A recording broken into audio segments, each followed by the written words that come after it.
Udah luar biasa ini. Sudah anak dicekokin yang aneh-aneh sejak kecil. Betul nggak? Hidup itu penuh perjuangan. Cari rezeki itu susah. Betul nggak? Jangan boros. Oh, macam-macam itu. Betul nggak? Udah gede pun masih diintervensi sekolahnya. Harus jurusan apa? Bapaknya ahli aljabar, matematika. Anaknya senangnya olahraga. Kerjanya cuma lari sana, lari sini. Suruh duduk. Duduk kamu. Wah, diajarkan X kuadrat ditambah 2X ditambah 3 sama 0. Cari solusinya. Mencret. Anak itu memang senangnya lari sana, lari sini.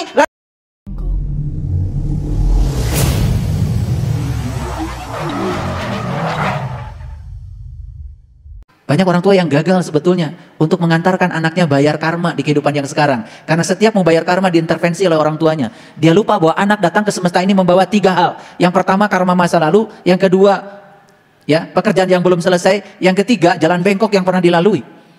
Dan kenapa dia dilahirkan dari rahim kita? Pasti ada ikatan. Ada ikatan. Ya. Ada ikatan. Oke, nanti kita bicara itu. Ulangi lagi. Sudut pandang yang paling benar adalah pandang anak itu sebagai ciptaan Tuhan yang dipercayakan kepada kita, tetapi itu bukan milik kita. Namanya juga titipan. Tugas kita adalah mengasuhnya dengan penuh tanggung jawab bersama Tuhan. Catat itu. Tugas kita adalah mengasuhnya dengan penuh tanggung jawab bersama siapa? Bersama siapa? Bersama Tuhan. Saya mau nanya nih jujur, selama ini ngasuh anak-anak bersama Tuhan apa tidak? Jujur nih, bersama Tuhan apa tidak? Tidak, karena gak pernah nanya sama Tuhan. Harusnya nanya, Tuhan, jauh sebelum aku merencanakan anak aku ini ada, aku tahu Engkau sudah merencanakan anak ini ada. Tuhan, anak ini ada karena rencanamu, bukan karena rencanaku. Tuhan, kalau anak ini ada karena rencanamu, yang punya tujuan terhadap kelahiran anak ini adalah Engkau. Tuhan, aku yakin Engkau akan menggunakan anakku sebagai kepanjangan tanganmu untuk menyampaikan cinta kasih-Mu. Tugas aku adalah menjadikan anakku menjadi dirinya sendiri, agar dia menjadi kepanjangan tanganmu untuk menyampaikan cinta kasih-Mu, bukan cinta kasihku.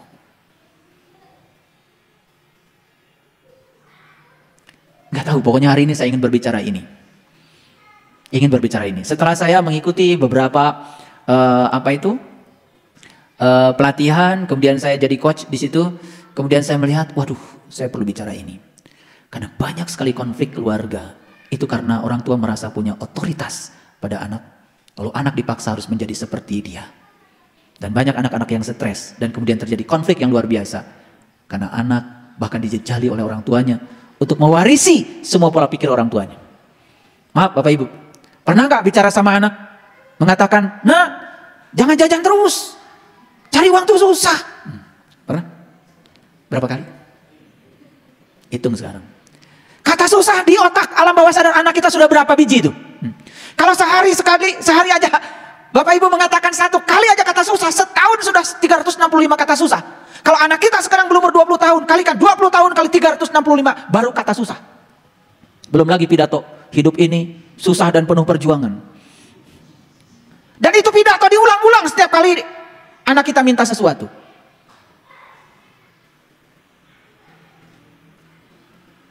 Bapak Ibu, banyak pola pikir yang diwariskan pada anak kita tidak disadari, dan sekarang sudah menumpuk sebagai sampah di anak-anak kita. Tapi kita berharap anak kita sukses, berharap anak kita maju, padahal kita sudah menjejali pikiran bawah sadarnya dengan sampah-sampah dari pikiran kita sendiri. Mari kita jujur dan kita akui semua itu. Tong jajan wae atuh, jangan. Sesah melarin artos.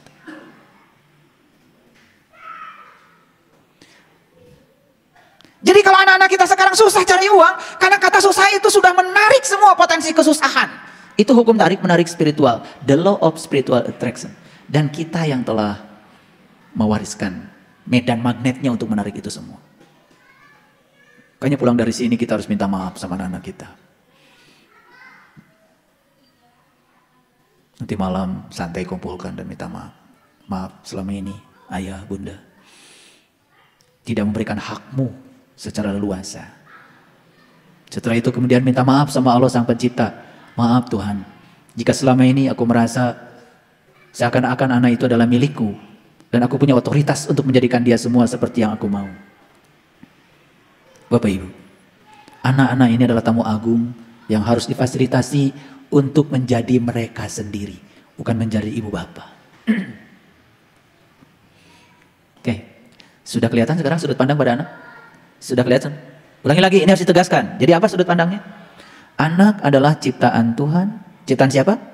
Wah, ciptaan Tuhan ya, bukan bikinan sendiri. Anak aja. Anak adalah ciptaan Tuhan yang dipercayakan kepada siapa? Kepada ibu bapak. GR aja dipercaya Tuhan. Ya GR harus dipercayakan pada siapa lagi? Karena lahir dari rahim kita kan kita yang dipercaya, betul nggak? Termasuk anak-anak yang berkebutuhan khusus. Dan saya yakin anak-anak yang berkebutuhan khusus akan dititipkan kepada orang tua yang hebat. Gak mungkin anak-anak yang berkebutuhan khusus dititipkan sama orang-orang tua biasa. Gak mungkin. Saya sudah punya data. Ternyata anak-anak yang berkebutuhan khusus hanya dititipkan pada orang tua yang hebat. Yang cinta kasihnya tidak defisit seperti yang saya bilang tadi. Gak mungkin orang tua biasa dikasih anak berkebutuhan khusus. Gak mungkin. Dan anak-anak yang dititipkan pada orang tua yang hebat itu sebetulnya adalah jalan menuju surga. Dan saya sering mengatakan anak-anakmu yang berkebutuhan khusus itu adalah malaikat-malaikat yang diutus ke semesta untuk mengangkat derajat kalian yang dititipi anak-anak seperti itu. Makanya pernah suatu saat saya berpidato seperti ini di sebuah sekolah yang berkebutuhan khusus dan orang tuanya datang, semua orang tuanya gagah dan mereka bangga. Saya bilang, anak-anakmu itu adalah guru-guru dari semesta yang dihadirkan untuk menjadi guru-guru kalian. Para sahabat, mulai sekarang pandang anak-anak kita pun sebagai guru-guru kita. Kita belajar sabar dari mereka, belajar keluasan dari mereka, belajar cara mendidik dari mereka, bukan? Belajar perbedaan dari mereka. Dan orang tua yang memaksakan persamaan pada anak-anaknya gagal untuk bisa menerima perbedaan. Biasanya orang tua yang semacam itu akan menerima akibat di kemudian hari ketika anaknya bermasalah. Dan ketika kita salah memandang anak, biaya yang harus kita keluarkan untuk menebusnya mahal. Mahal. Saya menyaksikan banyak orang tua harus membelanjakan uangnya untuk beli obat karena anaknya stres. Padahal stres yang bikin orang tuanya sendiri.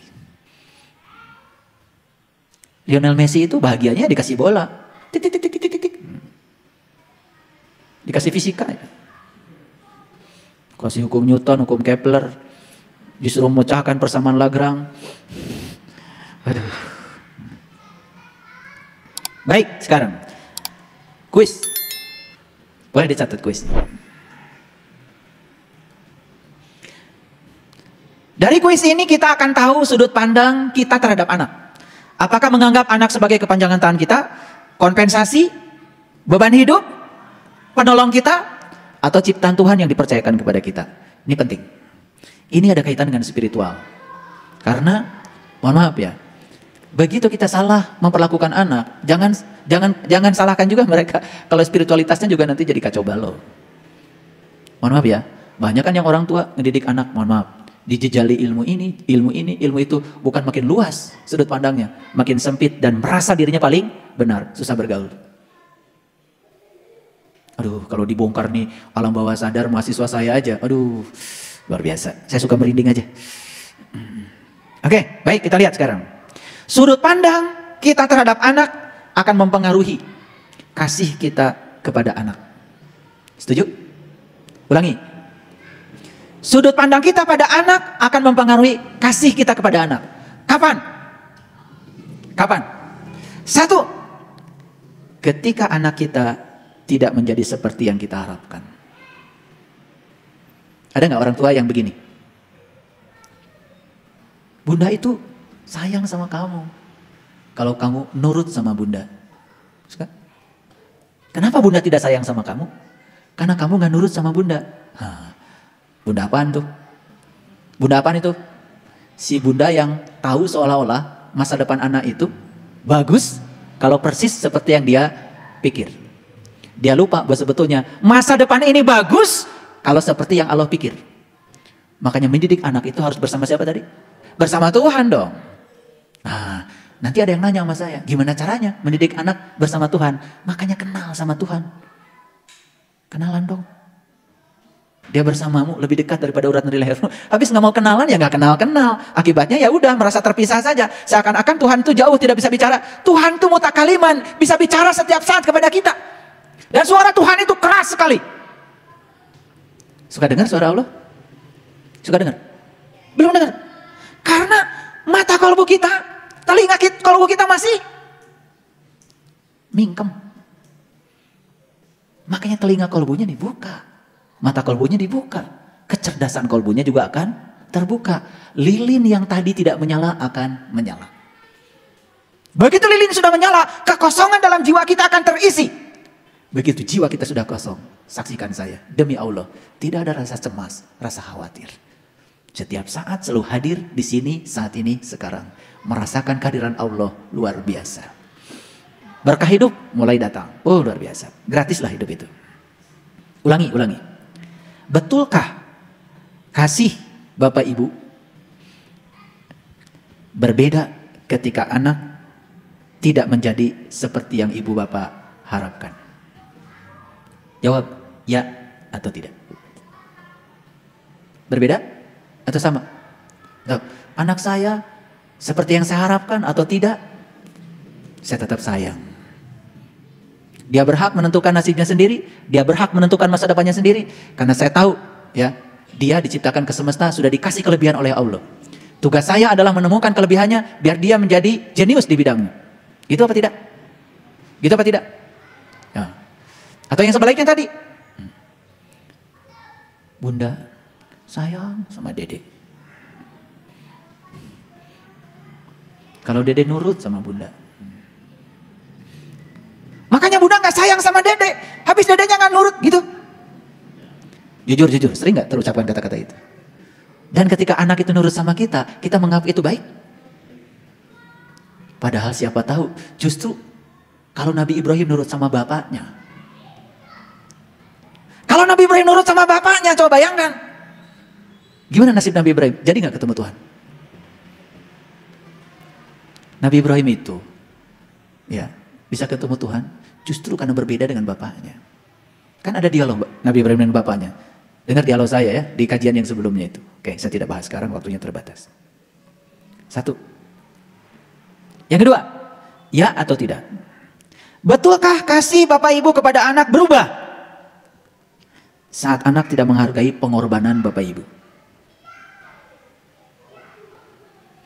Yes or no? Suka pidato? Kurang gimana pengorbanan mama? Kurang gimana pengorbanan papa? Ini orang-orang yang menganggap anak sebagai beban hidup begini modelnya. Yang ketiga, yes or no? Betulkah kasih Bapak Ibu berubah ketika anak tidak menyambut uluran tangan kita?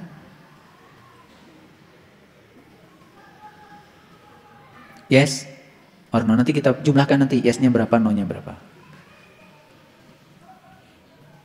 Kalau yes semua jelas. Kita membangun kegelapan bagi semesta raya ini lewat anak-anak kita. Tetapi bungkusan luarnya seakan-akan kita sudah membangun peradaban. Ini saya ini berbagi sedikit. Kalau semua orang tua sudut pandang pada anaknya sudah benar, terang beneran nggak semesta saat ini? Makanya kenapa saya mau bikin ceramah ini hari ini, biar didengar banyak orang. Dan saya berharap setelah semua mendengar ini, terang benderang semesta raya ini. Merdeka belajar, kampus merdeka. Biarkan mereka menemukan personal genius zone-nya sendiri. Saya kalau ngasih ceramah seperti ini, ya, saya merasa ada yang mengalir nih di otak saya itu. Jangan-jangan itu yang disebut dengan personal genius zone. Jangan-jangan itu. GR aja saya, GR aja. Dan kalau saya disuruh macul, ngurusi kebun teh, belum tentu saya jenius di situ. Jadi saya makanya selalu saya bersyukur pada orang tua saya yang tidak membuat saya seperti beliau. Oke, lanjut. Kasih Bapak Ibu pada anak berubah saat anak melawan kita. Yes or no? Gak usah terlalu serius, dihitung aja, yesnya nanti ada berapa. Ada berapa pertanyaan dari saya? 4 kan? Oke. Kasih Bapak Ibu berubah ketika anak menghina kita. Makanya ada di Sumatera Barat Malin Kundang. Pernah ke sana? Ke sana dong jalan-jalan. Itu adanya di Kota Padang. Ya, di Kota Padang. Saya udah ke sana. Itu masih ada tuh sisa itu ya, batunya. Malin Kundang yang sedang sujudnya itu masih ada ya. Ya cuman karena terkikis terus oleh ombak kan itu di pinggir pantai itu ya. Jadi ya nggak tahu sekarang masih ada apa tidak. Tapi terakhir saya ke sana 5 tahun yang lalu masih ada. Siapa yang salah? Ibunya atau Malin Kundang? Hah? Ya itu. Yang salah ibunya. Ibu macam apa anaknya disapa kayak gitu. Itu kasih sayang ibunya berubah ketika anak melawan dia. Kalau anak melawan kita, namanya juga anak.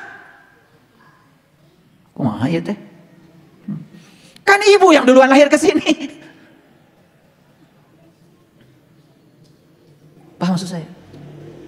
Ya, oke. Yang keenam. Yang keberapa? Keenam. Nanti dijumlah ya, jumlah. 1 yes, nilainya 15. Oke. Kasih ibu bapak berubah ketika ibu bapak kecewa kepada anak.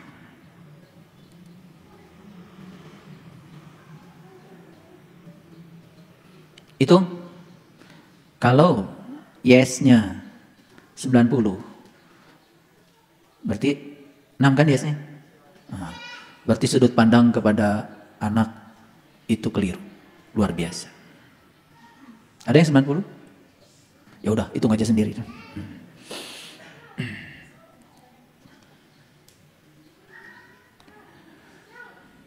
Banyak orang tua yang mengeluh karena anak-anak mereka tidak memenuhi harapan orang tua. Biasanya tentang apa harapan orang tua? Jujur. Tentang apa harapan orang tua pada anak biasanya? Pendidikan? Betul? Suka intervensi soal pendidikan? Harus sekolah di mana? Bapak Ibu ahli pendidikan? Ahli juga enggak, intervensi. Pakai sekolah favorit segala. Favorit itu kata ibu bapak. Ya. Makanya sekarang ditiadakan namanya favorit itu keren. Kenapa? Itu sebetulnya untuk membuang image itu. Karena yang namanya favorit itu nggak favorit sebetulnya. Dia itu sekolah yang ngetes anak yang pintar dikumpulin. Tiap hari kasih tugas sama gurunya gitu aja kok. Favorit apa? Yang favorit itu kalau tidak ngetes anak, yang bodoh diterima, yang pintar diterima, semua jadi pintar. Itu keren sekolah. Kalau sekolah masih pakai tes, nggak keren. Dari maksud saya. Makanya mau ngaji di saya nggak pakai tes, bebas. Mau yang kayak gimana datang aja ke sini. Yang penting mau belajar, itu aja, ya. Itu aja. Nggak usah syaratnya harus dari ormas apa, apalagi nggak penting, ya. Datang aja ke sini. Keyakinannya apa? Gak penting juga bagi saya. Silakan aja. Ya, saya tidak akan mengubah keyakinan siapapun. Tapi saya akan menunjukkan bagaimana supaya Anda tekun di jalan Anda. Dan siapapun yang tekun di jalannya, suatu saat akan mencapai yang dia capai. Itu aja. Oke, lanjut. Tentang apa tadi? Biasanya intervensi ibu bapak tentang apa? Pendidikan. Yang kedua, tentang apa? Pekerjaan. Ngaku aja. Sampai disogok-sogok tuh supaya anaknya kerja di sini, kerja di situ. Saya terhadap keluarga nih, sering ya keluarga saya. Ya maklumnya di kampung nggak ngerti. Ya, datang ke sini, mau pinjam uang sama saya, buat apa? Buat supaya anaknya jadi PNS. Saya bilang, saya doakan semoga tidak diterima jadi PNS. Jadi saya doakan tidak diterima, bahkan saya nggak kasih itu uang. Siapa tahu anak ini jadi pengusaha. Siapa tahu rezeki anak ini dari kemampuan dia, bukan dari keinginan orang tuanya. Saya seperti kejam gitu sama saudara sendiri, padahal saya sudah punya penglihatan. Saya tanya, anakmu senangnya apa? Senangnya itu kokotoran, oli-olian. Ah udah, bikin kios. Cenah, ulin jeung oli. Iya, ternyata sekarang buka bengkel, ganti oli. Di kampung nggak ada. Ya sudah semua numpuk di situ. 300.000 sehari bersih di kampung, alhamdulillah. 300.000 di kampung luar biasa. Ikan ada, daun singkong ada, mulai uyah hungkul. Iya bisa nabung, bisa nabung. Ngerti maksud saya? Jadi jangan intervensi sama Allah makanya. Urusan pekerjaan, ngikut-ngikut. Saya nggak ikut campur sama anak saya urusan pekerjaan. Ya, anak saya yang paling besar jualan tas, udah aja jualan tas, biarin aja. Gak mesti harus seperti saya. Kamu harus jadi penceramah, enggak. Gimana disuruh ceramah kayak saya nih? Keringat. Makanya kan ada yang namanya pildacil tuh. Itu ambisi orang tua. Betul nggak? Anak disuruh ngapelin ayat ini, ayat itu, ayat ini, ayat ini. Sudah gitu anak disuruh nasehatin orang lain gak ada? Lucu nggak itu anak? Nggak lucu. Kenapa? Dia disuruh nasehatin orang lain yang belum terjadi pada dirinya sendiri. Bukannya anak itu disuruh berbohong pada dirinya sendiri. Ada saudara saya mau ikut pildacil, nggak saya doakan. Baru saya kasih pengertian. Anakmu disuruh Quran surat, hadis apa, ngegelontor, diomongkan ke publik, ngomongnya lancar. Belum tentu itu yang diceramahkan itu terjadi pada dirinya. Bukankah kamu orang tua mengajarkan anaknya berbohong? Doakan, gak didoakan. Ini hati-hati nih yang suka ikut-ikutan pildacil. Nih, kalau terahnya jadi ulama, ntar juga semesta yang akan membentuk dia jadi ulama. Dan ulama yang dibentuk karena pengalaman spiritualnya akan berbeda dengan ulama hasil pertandingan. Jadi maksud saya. Oke. Yang ketiga, nih, intervensi dalam hal apa lagi? Jodoh. Nah, ini yang paling rusak ini. Ini sudah intervensi karma. Siapa tahu si anak kita ini jodohnya si E. Si E. Karena ada mantu saya D. Jadi si E aja. Anak saya ini siapa tahu ya, jodohnya si E. Dan si E ini sebetulnya dijodohkan dengan anak kita untuk melunasi karma-karmanya. Karena dia dulu pernah hidup bersama, tapi ada karma yang harus dibayar. Dan di kehidupan yang sekarang ini, si E ini hadir nikah bersama anak kita untuk melunasi karma-karma anak kita sendiri. Kalau kita turut campur, berarti kita sudah turut campur pada proses pelunasan hutang karma. Jangan salahkan kalau anak kita terjebak hidup mati, hidup mati, hidup mati terus menerus gak selesai-selesai hutang karmanya. Karena orang tuanya intervensi. Banyak yang kayak gitu? Nah ini, udah luar biasa ini. Sudah anak dicekokin yang aneh-aneh sejak kecil. Betul nggak? Hidup itu penuh perjuangan. Cari rezeki itu susah. Betul nggak? Jangan boros. Oh macam-macam itu. Betul nggak? Udah gede pun masih diintervensi sekolahnya. Harus jurusan apa? Bapaknya ahli aljabar, matematika. Anaknya senangnya olahraga. Kerjanya cuma lari sana, lari sini. Suruh duduk. Duduk kamu. Wah. Diajarkan X kuadrat ditambah 2X ditambah 3 sama 0. Cari solusinya. Mencret. Anak itu memang senangnya lari sana, lari sini, lari sana, lari sini. Kemudian disuruh duduk coba. Ngerjakan soal yang aneh-aneh. Lihat itu anak. Belum saatnya tua, udah tua duluan. Stres. Udah gitu nanti kerja di bidang yang dia juga tidak suka. Kapan personal genius zone-nya akan berkembang? Potensi yang Allah titipkan pada anak kita tidak berkembang. Paham? Oke, nggak apa-apa yang sudah-sudah. Kan kita juga semua korban-korban dari orang tua, betul? Tetapi kan ini harus diputus sistem ini. Ngerti maksud saya? Sekarang Bapak Ibu, lihatlah anak kita, cucu kita, tamu agung yang datang ke semesta, diutus oleh Allah untuk menjadi kepanjangan tangan Allah, menyampaikan cinta kasihnya Allah. Tugas kita adalah merawat dengan penuh tanggung jawab bersama Allah, arahkan mereka untuk menjadi diri mereka sendiri. Biarkan mereka menemukan diri mereka sendiri. Di belakang kita ada orang hebat tuh, Kang Jung Jun. Kerjanya apa? Bikin sabun. Gak lelah, senangnya bikin sabun. Kalau kita membiarkan anak itu mengerjakan yang dia suka, maka dia tidak merasa ketika sedang bekerja adalah bekerja. Ngerti maksud saya? Saya senangnya belajar. Saya kalau belajar itu tidak merasa beban. Senang aja. Makanya dosen-dosen saya bingung. Buku setebal-tebal gini semua ada kunci jawabannya. Saya kerjakan semua. Gimana katanya kamu? Saya senang. Dari kecil saya senang belajar. Ibu saya nungguin saya bukan untuk belajar, untuk menghentikan supaya saya berhenti belajar. Jadi malam-malam udang kene jam. Bobo atuh. Bangun lagi ibu saya, udang kene, eta cempor, ya. Ya udah, ini udah hitam-hitam pakai cempor kan. Atas atuh, bobo heula. Jadi kalau saya oleh ibu saya disuruh berhenti belajar. Kakak saya, adik saya disuruh belajar. Beda kan? Makanya mereka belajar stres, kalau saya belajar seneng. Bikin rangkuman itu. Ya. SMP di tempat saya itu baru berdiri, gurunya belum ada. Ya sudah saya ngajar buat teman-teman sebaya. Ngajar aljabar seneng tuh ya. Yes, seneng dengan X kuadrat ditambah 2X ditambah 3. Seneng banget itu kalau dengar X kuadrat itu seneng. Jadi kalau kalian lihat di YouTube saya ngajar fisika gitu, ya ngalir aja tangan saya itu, seneng saya itu. Memang saya jenius di bidang itu kalau lagi ngajar gitu. Dan saya menemukan kesenangan di situ. Ini maksud saya. Ayo sekarang lihat anak kita sukanya apa. Cucu saya, Aji itu, kerjanya lari sana, lari sini, lari sini. Saya sekolahkan di Vanskid. Di sekolah yang banyak larinya. Ya karena dia senang lari sana, lari sini. Makanya ada gurunya protes sama saya. Opa katanya, opanya Aji. Aji itu susah diatur. Kenapa? Kenapa memang? Ya, nggak berani sama saya, sama istri saya. Lari-lari terus kalau lagi belajar matematika. Saya bilang, saya ngomong bukan dengan guru. Telepon kepala sekolah. Saya telepon kepala sekolah. Saya sengaja cucu saya di sekolah di situ supaya lari-lari. Kalau belajar berhitung saya ahlinya, saya bilang. Nggak usah, cucu saya dipaksa untuk duduk, disuruh ngerjain, apalagi ngerjain nggak karu-karuan. 296 dikurangi 233, buat apa? Kalkulator juga bisa. Logikanya nggak akan berkembang. Jadi sistem pendidikan kita itu kalau anak sudah bisa mengerjakan itu dianggap bisa. Lihat di Jepang, Kumon. Anak SD kelas 4 sudah bisa belajar integral, udah belajar deret, udah belajar coding.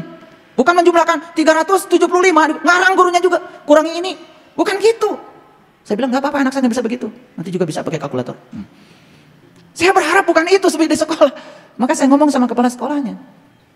Ini maksud saya. Tapi gimana ya kalau kita punya anak cucu nggak disekolahkan juga salah. Mau disekolahkan juga mau cari sekolahnya yang benar-benar mengembangkan potensinya juga salah. Saya juga nggak tahu latar belakang gurunya seperti apa. Siapa tahu gurunya bermasalah. Masalah di rumah dibawa ke sekolah, siapa tahu. Ngerti maksud saya? Ini gelap gulita Bapak Ibu, sistem kita ini. Makanya kita harus turut campur. Ayo semua peduli. Kita perhatikan anak cucu kita senangnya apa. Sudah, nggak usah pusing. Wah, anak saya nggak sekolah, nggak apa-apa. Siapa tahu, nggak sekolah juga jadi pengusaha. Thomas Alva Edison itu bodoh banget di sekolahnya, bisa bikin listrik. 1000 kali gagalnya bikin lampu ini. Tahu sejarahnya Thomas Alva Edison? Tapi ketika dia dikatakan, kamu pernah gagal 999 kali bukan? Tidak.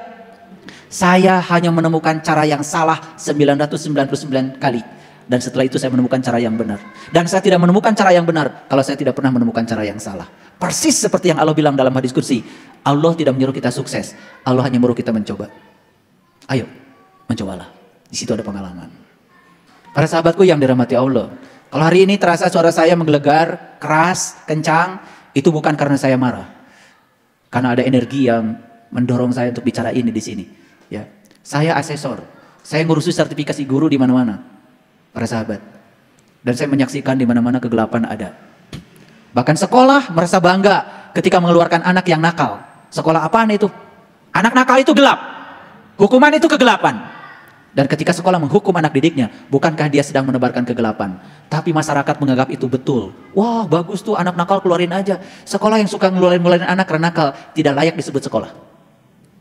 Sekolah yang ngurus intelektual saja tidak layak disebut pendidikan. Karena pendidikan itu adalah ngurusi kesadaran. Para sahabat, oleh karena itu, mari kita bikin sekolah kecil di rumah kita. Biarkan anak kita senang. Ya, jangan disiapkan sapu lidi. Setiap salah dicepret. Sistem pendidikan semacam itu menekan.